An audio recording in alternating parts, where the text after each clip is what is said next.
अस्सलाम वालेकुम, मैं हूं मरियम नवाज़ और सुप्रीम कोर्ट में आम इंतखाबात से मुतालिक केसेस के लगने का कुछ फुकदान दिखाई देता है। इसकी वजूहात क्या हैं ये गेस करना मुश्किल नहीं है, लेकिन सुप्रीम कोर्ट के अंदर से उठने वाली आवाज़ें ज़्यादा अहमियत की हामिल हैं उन आवाज़ों से जो सुप्रीम कोर्ट के बाहर से उठ रही हैं। और उससे कुछ ये भी लगता है कि सुप्रीम कोर्ट के अपने जजेस भी ये समझते हैं कि आम इंतखाबात और उनसे जुड़े जो तमाम तर मामलात या तनाज़ात हैं उनका कम अज़ कम कोई नोटिस सुप्रीम कोर्ट को लेना चाहिए। मैं ये क्यों कह रही हूँ, सुप्रीम कोर्ट के 3 फैसले अब तक आ चुके हैं जो कि आम इंतखाबात से मुतालिक है, बल्कि 4 फैसले आप कह सकते हैं। एक फैसला वो था जो कि जस्टिस अतर मिनल्ला ने साइफर में इमरान खान और शाह महमूद कुरैशी को ज़मानत देने से मुतालिक दिया था, अपना इजाफी नोट जिसे आप कह लें। उसके अलावा एक और फैसला जो कि परवेज़ इलाही को इंतखाबात में हिस्सा लेने से मुतालिक जस्टिस मंसूर अली शाह का तहरीर करदा था। उसके अलावा जस्टिस मंसूर अली शाह का ही तहरीर करदा मेजर ताहिर सादिक को इंतखाबात में हिस्सा लेने से मुतालिक फ़ैसला भी है। और हाल ही में यानी कल या परसों जस्टिस इरफान सआदत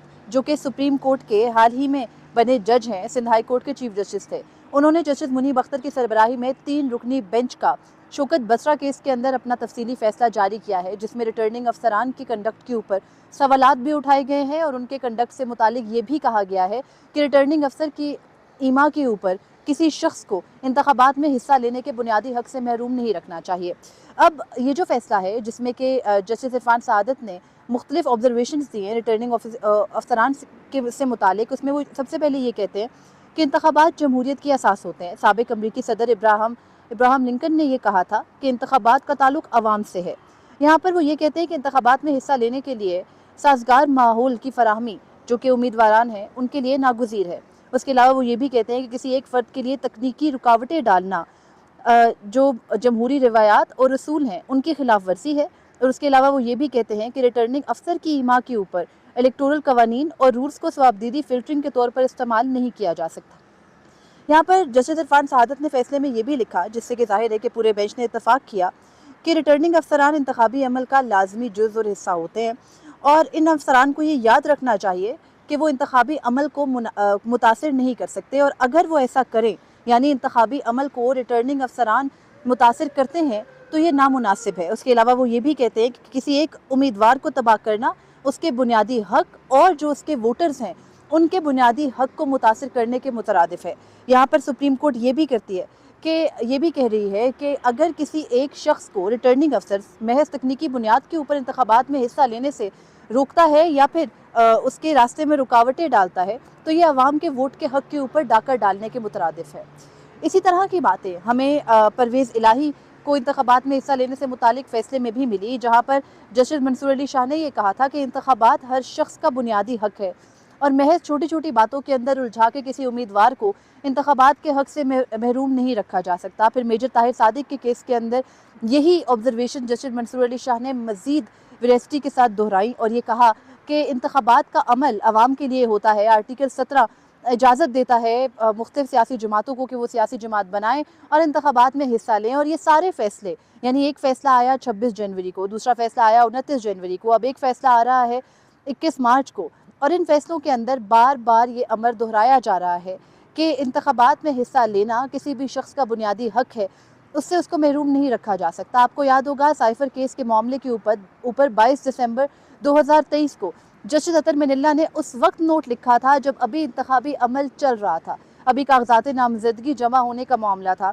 और तब जस्टिस अतर मिनल्ला ने ये कहा था कि एक और साबिक वज़ीर आज़म को इंतखाबात में हिस्सा लेने से रोकना इस वक्त एक और हमारी जमहूरियत के ऊपर सवाल उठाएगा। उन्होंने जुल्फ़िकार अली भुट्टो का भी मामला कोट किया, उन्होंने नवाज शरीफ का मामला भी कोट किया और ये कहा कि मुल्क के अंदर ये जो एक रिवायत बन गई है हर इंतखाबात से पहले साबिक वज़ीर आज़म को इंतखाबात में हिस्सा लेने से महरूम रखने के लिए सारे टैक्टिक्स करने की, उसको अब ख़त्म होना चाहिए।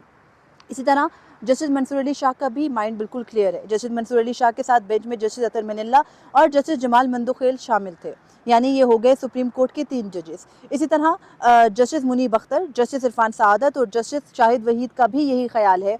कि ये जो इंतखाबी अमल है इसके अंदर हिस्सा लेना हर शख्स का हक है और रिटर्निंग अफसर को अपने इख्तियारात को इस तरीके से इस्तेमाल नहीं करना चाहिए कि वो तकनीकी बुनियादों पर किसी उम्मीदवार को उसके जो जमहूरी और आइनी हक है इंतखाबात में हिस्सा लेने का उससे महरूम कर दे। इस सबसे क्या अब हमें जो है वो एक नतीजा मिल रहा है वो ये कि सुप्रीम कोर्ट के जजेस के अंदर इस चीज़ की एक सेंसिटिविटी मौजूद है, यानी हसासियत है कि इंतखाबात के अमल के साथ जो कुछ हुआ वो नहीं होना चाहिए था। लेकिन यहाँ पर पाकिस्तान तहरीक-ए-इंसाफ परसों अपनी एक पिटीशन लेकर आई है, यानी 20 मार्च 2024 को पाकिस्तान तहरीक-ए-इंसाफ के जो वकील हैं हामिद खान, उन्होंने इमरान खान की जानिब से एक दरख्वास्त दायर की है और उस दरख्वास्त के अंदर उन्होंने सुप्रीम कोर्ट से जो इंतखाबी धांधली है उसमें सुप्रीम कोर्ट के सर्विंग जजेस पर, यानी हाजिर सर्विस जजेस पर मुश्तमिल जुडिशल कमीशन बना के जो तमाम तर इल्ज़ामात हैं उनकी तहकीकात का मुतालबा किया है। लेकिन साथ ही इस दरख्वास्त के अंदर उन्होंने अपनी शुरू से लेके आखिर तक की तमाम कथा सुना दी है और ये कहा है कि निगरान हुकूमत, उससे पहले PDM दौर और फिर दोबारा PDM दौर के अंदर जो कुछ हुआ पाकिस्तान तहरीक-ए-इंसाफ के साथ, उसकी भी तहकीकात कराई जाए। ये भी तहकीकात कराई जाए कि क्योंकि पाकिस्तान तहरीक-ए-इंसाफ ये समझती है कि वो मुल्क की सबसे बड़ी सियासी जमात है, तो मुल्क की सबसे बड़ी सियासी जमात को किसकी हिमा पर इंतखाबात से बाहर रखा गया और इंतखाबात से बाहर रखने की हर मुमकिन कोशिश हुई। उनके जो उम्मीदवार थे उनको हिरासा किया गया, फिर अगर उन्होंने इंतखाबात में हिस्सा ले भी लिया तो जो इंतखाबी नताइज के साथ हुआ, यानी फॉर्म 45 और फॉर्म 47 के साथ हुआ, वो भी सामने है। तो सुप्रीम कोर्ट एक जुडिशल कमीशन बनाए और उसके अंदर उन जजेस को शामिल किया जाए जिनकी की राय पाकिस्तान तहरीक-ए-इंसाफ को लेके आज़ादाना है। आपको पता है पाकिस्तान तहरीक-ए-इंसाफ का टारगेट अब वो 3 जज हैं जिन्होंने बल्ले के इंतखाबी निशान से मुतालिक फैसला दिया था। टारगेट इन अ सेंस कि वो चाहते हैं कि वो तीनों जजेस फ्यूचर में अगर पाकिस्तान तहरीक-ए-इंसाफ की कोई इंतखाबात से जुड़ी कोई भी ग्रीवेंस या मुद्दा है उसको ना सुने, तो उनमें चीफ जस्टिस काजी फ़ैज़ीसा, जस्टिस मोहम्मद अली मज़हर और जस्टिस मुसरत हिलाली शामिल है, क्योंकि इन तीनों जजेस का ऑलरेडी ये माइंड डिस्क्लोज्ड है कि वो ये समझते हैं कि पाकिस्तान तहरीक-ए-इंसाफ को उनके इंतखाबी हक से या उनके जो बल्ले का इंतखाबी निशान है उसके साथ इंतखाबात में जाने से महरूम इसलिए होना चाहिए क्योंकि उन्होंने ज़ाब्ता पूरा नहीं किया था अपने इंट्रा पार्टी इलेक्शंस कराने का।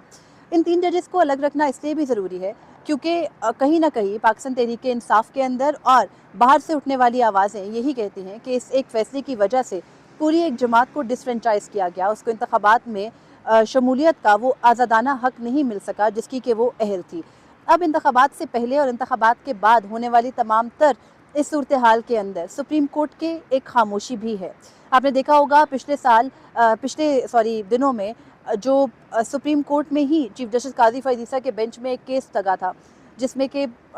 जो किला अब्दुल्ला बलूचिस्तान की सूबाई सीट है उसमें दोबारा इंतखाबात का सुप्रीम कोर्ट ने हुक्म दिया, तो वहाँ पर फॉर्म 47 और फॉर्म 45 के मेंशन करने पर चीफ जस्टिस ने यह भी कहा कि इस बारीकियों में हमें नहीं उलझाएं, ये इलेक्शन ट्रिब्यूनल के पास लेके जाए, सुप्रीम कोर्ट यहाँ बैठ के 500 केसेस नहीं सुन सकती। तो चीफ जस्टिस काजी फ़ैज़ीसा कहीं ना कहीं इस मामले के ऊपर अब क्लियर हैं कि इन जो इलेक्शन बेज़ाब्तियाँ हैं उन पर कार्रवाई इलेक्शन ट्रिब्यूनल को करनी चाहिए, ना कि सुप्रीम कोर्ट ऑफ पाकिस्तान को। जबकि दीगर जजेस जिसमें कि जिनके नोट्स और जिनके फैसलों का हवाला मैं ये दे रही हूँ वो ये समझते हैं कि सुप्रीम कोर्ट को अब इंतखाबात से मुतालिक मामले पर ये इन नोट्स की बुनियाद पर ये कह रही हूँ कि ये शायद जजेस के अंदर भी ये वाली एंजाइटी है कि सुप्रीम कोर्ट की खामोशी से फ्यूचर में अवाम उन पर उंगलियाँ उठा सकती है और अभी भी उठा रही है। और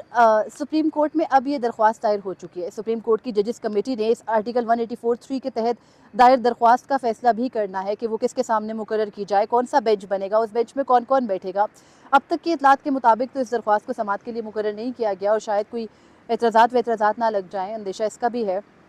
तो अगर तो ऐसा नहीं होता और इस मामले को टेकअप करती है सुप्रीम कोर्ट, फिर कौन से जजेस बैठ के इस केस को सुनेंगे, क्या फ़ैसला करेंगे, क्या इंतखाबात को दोबारा खोला जाएगा या फिर मिलिट्री इस्टेब्लिशमेंट की माँ के ऊपर